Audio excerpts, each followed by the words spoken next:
Hello and welcome to another Daily Muppet on this Sunday, July 13th, as we still await the breakthrough in negotiations for Brian and Mbeumo. There are a couple of things to discuss, a couple of other sign of active situations as it pertains to United, but nothing yet done on any sort of front, which is as I said last week, I was starting to get a little bit nervous. Like, I'm considering whether I should be concerned.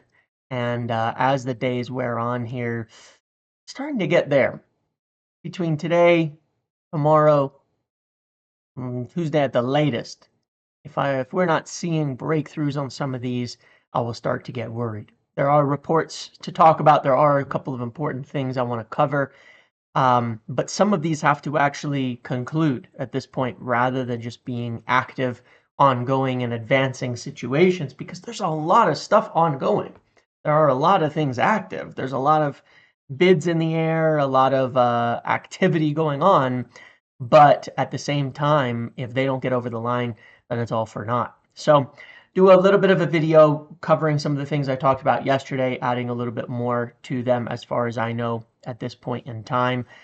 So let's get right into it, starting with Onana. Again, yesterday, obviously, it broke in the morning that Onana had suffered an injury and would be out for 4, 6, 8 weeks, something like that. Unknown as of this time, but not expected to play in preseason.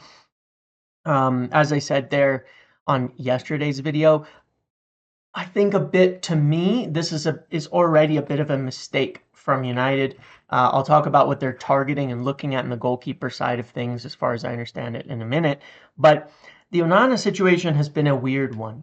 There was a definite lack of confidence in certain things through the season, a definite unhappiness with mistakes and things like that had occurred. But at the same time, Onana is a figure who is somewhat well liked. There hasn't been issues with things off the pitch, top attitude, things like that. But coming back into preseason, having a meeting, and it being essentially, well, at least put out publicly, there's confidence on Onana, he's going to be the main guy, he's unlikely to leave. Now, to some degree, that is a bit of a line, simply because Onana could not be sold. That the price, the cost, the fees, what he wants, really unlikely for him to leave this summer. If a big offer came in, it would still be considered up to this day. But the likelihood of that now is almost purely gone. Of course, it was very low already, but now almost totally gone with his injury. I can understand if there's a line. You're not going to sell the player. You don't want to tank his value. He doesn't have any issues where you have to kick him out of the club. He's not on insane wages. You know, he hasn't publicly beefed with the manager, things like that. So you're saying, all right, we're gonna have that. We've got him here. We're gonna keep his value up. We're gonna try to instill some confidence in him. I'm not totally believing it, but we're going to work on alternative kind of plans and competition as well, which was essentially plan A at this point in time.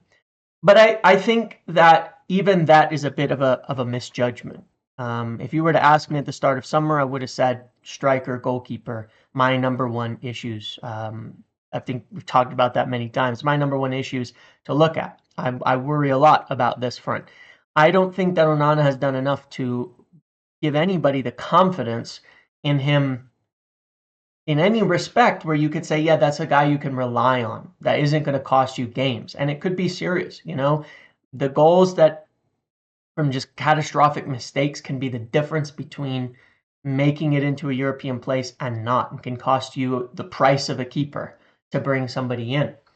I don't think he's done enough to give that kind of confidence. Then to go away in preseason, come back and be injured and have a hamstring injury where you look at the rest of the players in there. I'm not saying injuries are at 100% everybody's fault and things like that. But the fact is, you look at it, we've talked about this, a lot of players coming back lean, a lot of players coming back on top fitness programs, seemingly coming back in better shape even than when they left in many cases. And this being a huge focus of the summer, to come in and get injured is kind of a slap in the face to those who backed you and said, you know, we have confidence in Onana.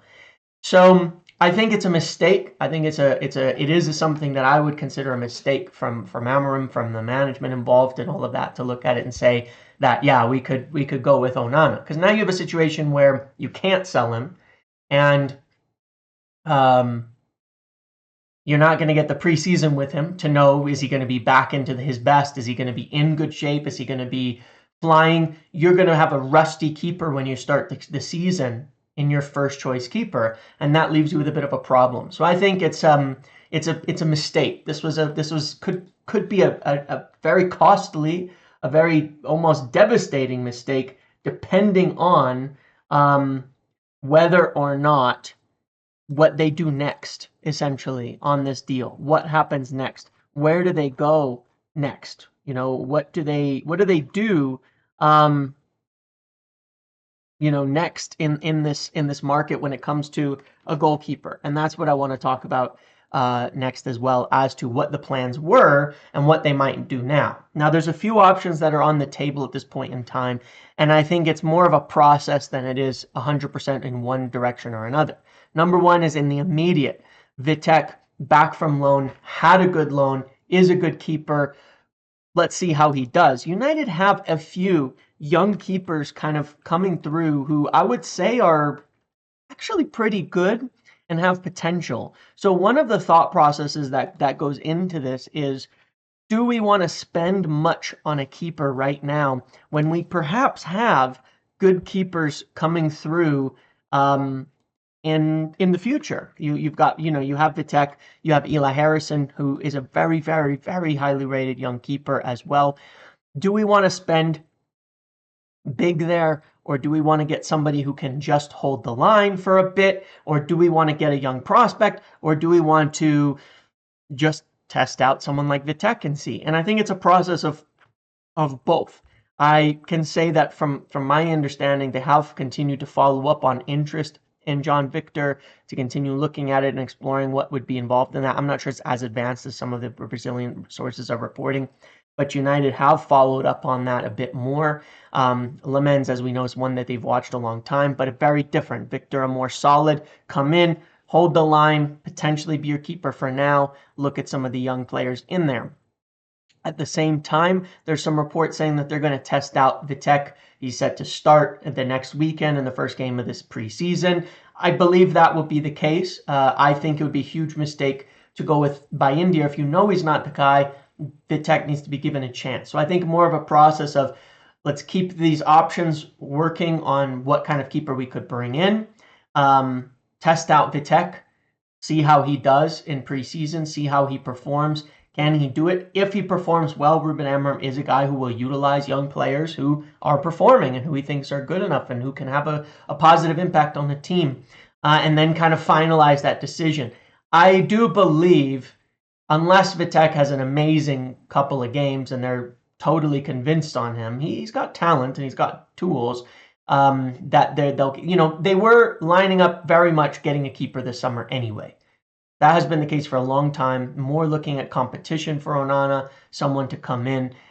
They've been looking at that for months, for better part of 12 months. Even the end of last summer, they were looking at potential backups or competition for Onana in there, as well as Ten Hag had very little confidence in India for whatever reason. Amorim gave him a few chances, didn't really impress in that respect too. So seems in that respect justified, and they've been looking at keepers for a long time. The injury will certainly make this more likely, and I do believe they'll end up getting a keeper in this summer. It's been something they've been planning to the whole time, but now I think it's even more likely that happens. They have been following John Victor pretty decently there. It is a solid target, affordable, could come in and hold the line. And that's one thought process that goes into this. Do you go with someone like Victor, giving Vitek a chance, giving Eli Harrison another year, knowing you've got young keepers in the works that could be the number ones, instead of going and spending the money? And I think that's part of where they need to evaluate Vitek a bit, is, if we got a young keeper in Vitek who could be the guy, then good, you can get someone like Victor. If not, maybe you need someone like Lamens to come in and say, we need a potential first choice keeper who can maybe, rotate a bit this season, in and out, but will be the guy in the future, and that's where you look to someone more like Lamens as a highly rated keeper. And so that's kind of the consideration at the moment. That is a less. It's not something we can say is fully decided. It's something that needs to be decided and somewhat soon, but will be based on probably what they see from some of the keepers in training in the preseason, and obviously finance and costs involved in things like that too. So this definitely advances the idea that United will be getting a keeper in this summer and are keeping a close watch on a couple of them. On Bryan Mbeumo, there was a report from Mike McGrath that there was set to be potential breakthrough in the deal of Bryan Mbeumo. This has been, again, this is where I say we need to see something kind of get done, because this is a good report from a good journalist who actually was the original person to say his exclusive spin at the top of his Twitter that United were targeting Bryan Mbeumo alongside Cunha to bring him in beginning of May, well before we actually started to make a move on him. So he's got a good connection in this regards. He was the same time as breaking the Onana injury story. So I think it's worth mentioning when he does that. Now, when he puts a story like that out, because he's not somebody talking every day and saying things like this. So it's a good sign that we're going to get the player, that he's expected to arrive next week, that he's expected to be on the tour, and that we're expecting to have a breakthrough the next few days. It's good, but obviously we've heard like a lot of expecteds, this from a very, very good source, but still, obviously we all want something more to be done. Now, what adds color to it to me is, one, we brought this week, the strategy was, hey, it's kind of hanging up a bit. We're going to need some help on Mbeumo's side. He was still out of the country. He's back. He comes back. We need some help from him. He's back in town. Story comes out expecting a breakthrough from a good source for London and for these types of things. Probably connected. My view on it is this. If we're not seeing this Monday, Tuesday if he's back in training with Brentford as he's supposed to be on Monday, I'm not saying instantly, but if he's back in training on Monday and it rolls to Tuesday and then it rolls to Wednesday and he's still in training and we're not having a breakthrough, it's time to walk and pivot to the next move. Doesn't mean you're not going to come back to it. Doesn't mean you still can't sign him, but it's time to get a move on to the next deals that need to be done, because the options are becoming limited and more difficult by the day. And that is the truth of it. Now, United have raised some funds from Elanga, from Alvaro Fernandez, that is now getting done, from Oyedele, from things like that could help them make some money. But at the same time, we need to see some improvements here, and that should allow them to make a couple of deals. So they need to get something over the line. We cannot keep waiting, keep working on it, even as good a target as he is. If there's not a breakthrough in this early next week, then it's going to be really tough for him to end up on the tour. They're leaving, they'll be leaving a week from then. So 14th, 15th, if it's not getting done or breaking through at that time, then you're going to have to try to get something else done ASAP. Now, they've done a lot of the groundwork and the legwork on a striker. They've done a lot of the groundwork and legwork on a couple other deals. So, that's my opinion, that it's time for there to pivot. But if there isn't a breakthrough in that early part of next week, then I think it's safe to say that there's serious problems with this deal happening, and any sort of optimism of the deal getting done will be will be concerning. Would be concerning, because there's no reason for it to continue dragging beyond that, and we need him for the tour, no doubt about that. But as of now, the reports are positive, so let's see what comes between today, Monday, and Tuesday. Moving on to Sancho, just want to touch on this briefly. It was kind of funny. I did a video Thursday, and it was like about Sancho and about Juventus, and then there was a tweet from Fabrizio, and people seemingly didn't understand it or misread it and said there's nothing in Sancho and Juventus, there's no interest, there's nothing there, none of that. And yet, then the next day, DiMarzio, there's actually an offer from Juventus for Jadon Sancho. They've continued talks of the weekend for Jadon Sancho. The issue we've had here is that, the fee we were asking for, they don't want to pay that and the wages to Sancho. Now, it's somewhat implied by the offer that they made, which is only about 10 plus 5 in euros, 10 million plus 5 million in euros. If that doesn't include, if we don't have to do a payoff to Sancho, and if that's lower because they're giving Sancho more from the Juventus side, then I think it's closer to what United will consider. They're probably going to need the 15 million euros up front, but there does seem to be some movement on this, and an actual offer, like an actual offer from Juventus now. So something kind of real and meaningful, coming through in this respect. And so that is something just to keep in mind there. This is moving. This is happening. Um, it looks good. This is a good sign. The fact that they made an offer, because there was a point where they were considering it. There was a point where they were saying, maybe we want only Conceição. Now it's being reported again they want both. So it seems like maybe that was a bit of negotiation. They're not getting a much better deal on Conceição. Now, there's also today apparently an offer for Nico Gonzalez, one of their players from Saudi. If accepted, we'll give them some money. That might help them in moving this deal forward too. So positives on Sancho, but there's positives on a lot of things. And that's kind of the funny part. I'm going to run through some reports here. And this is where I'm saying, like, at some point, man, this just has to, something's got to give, right? Because you take a look at this. This is an interesting one. Al Hilal Saudi club may return to attacking options of Manchester United. Now, this individual, nice guy on Twitter, sends me these when they're from good sources, and apparently this is a very, very good source. Now, who would they look to? Well, we know Rashford Garnacho would turn moves down there. We would assume Antony will turn moves down there. Who else is available? Well, Inzaghi, maybe he wants Rasmus Højlund, one to consider. That is possible. Would Højlund accept that? I kind of doubt it, but you never know. We'll keep an eye on that one. Mason Mount, that considered an attacking option? I'm not sure. Let's keep an eye on that as well. So good source. Let's see who they actually could potentially go for here, because I'd be very, very curious. Then we have Barcelona targeting Rashford, but Barcelona currently only considering a loan. Here's the thing. There's a few reports on this. As I've said before, Barcelona are going to sweat us on a loan. I cannot say this as enough times. Barcelona are going to sweat us on a loan. We've known this for weeks. They're going to push for a loan. They're going to drag this out, and they're going to try to get just a loan on this.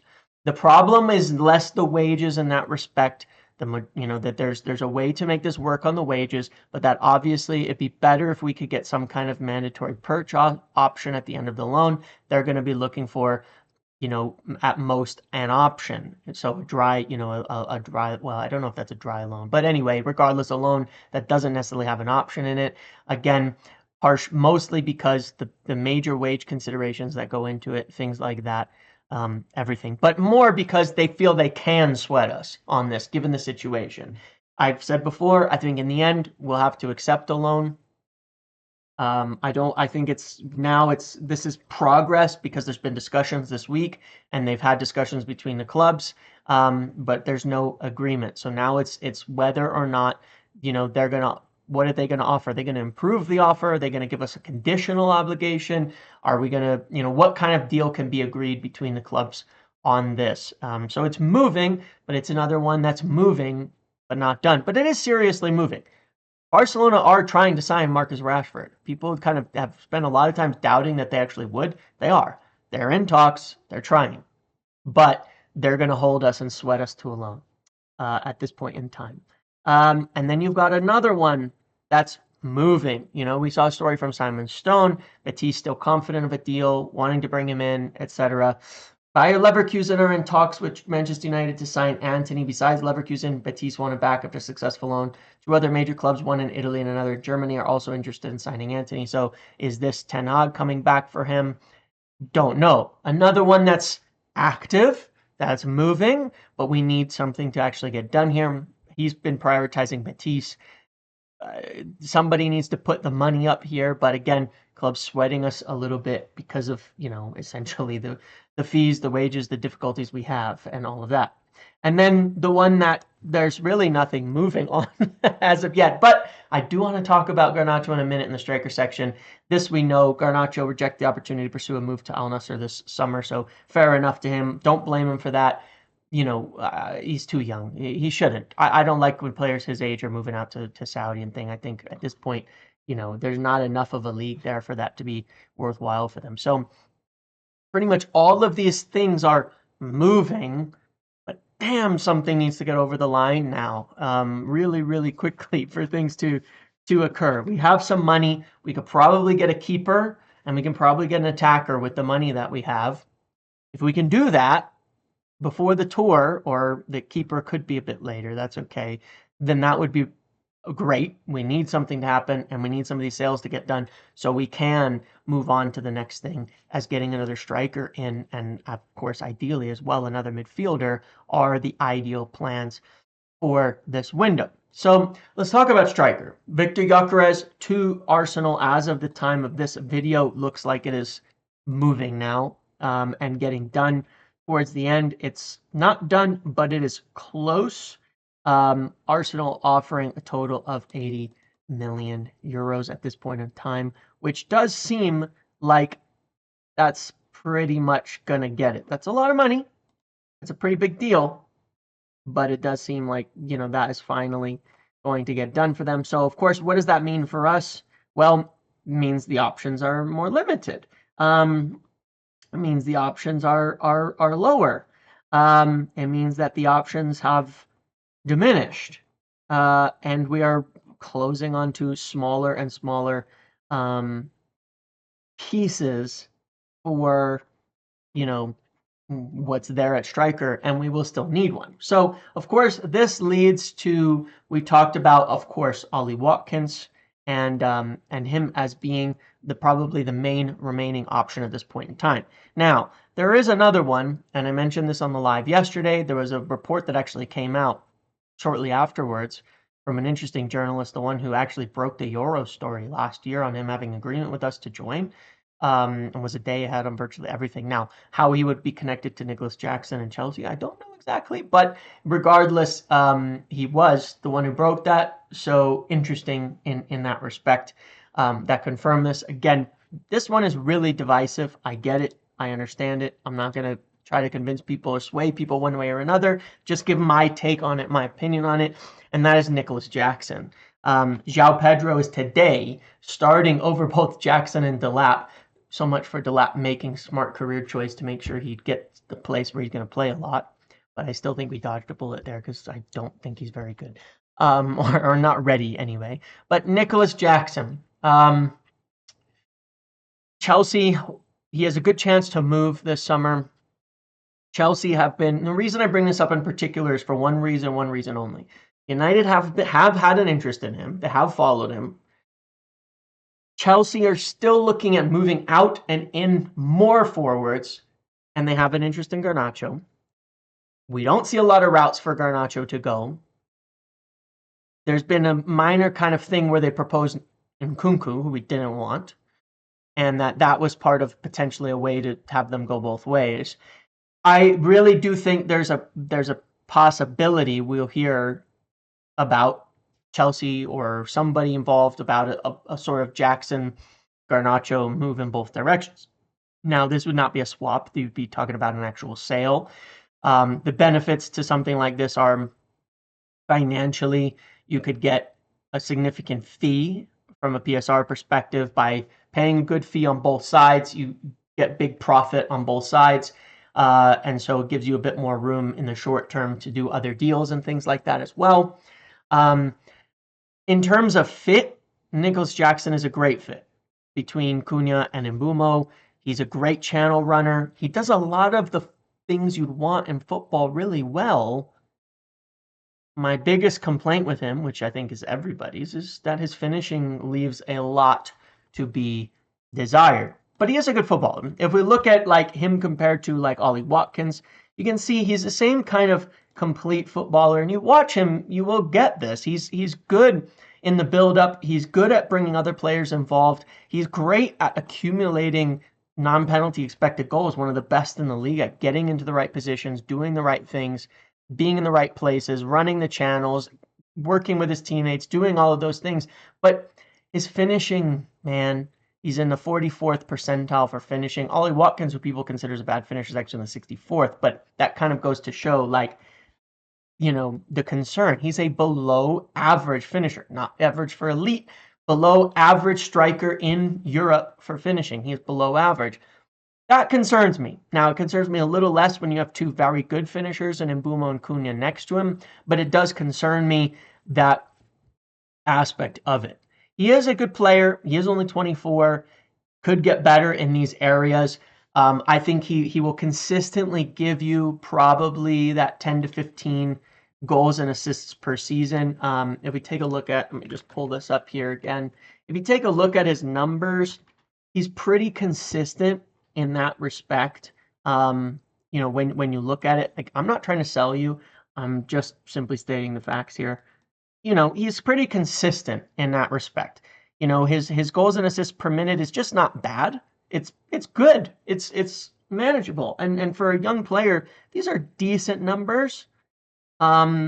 He does a lot of things well on the dribble, does a lot of things well passing, does a lot of things well. But his finishing leaves a lot to be desired. If he were to improve his finishing, he could be elite. But somewhat similar in this respect to Darwin Nunez as a fit, a good player who does a lot of things right, but when you're thinking, are they going to take their chances? Oh, wait, here, hold on.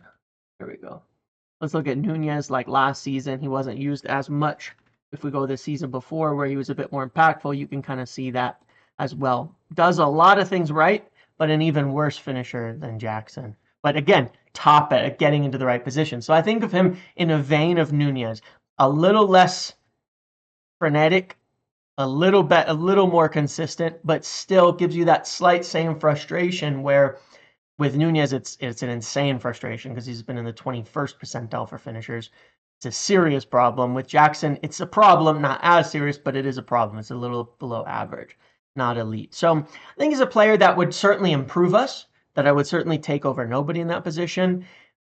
The way that I see it is, if it were to be the route that gets you to move Garnacho on for a very good fee, then it will allow you to get another player in addition. And in that respect, I think it makes for a potentially viable deal. And I wouldn't be surprised to see this come up because there has been interest in both ways. Now, we were talking about this yesterday, and it was like, well, why not just do the same thing with Villa instead?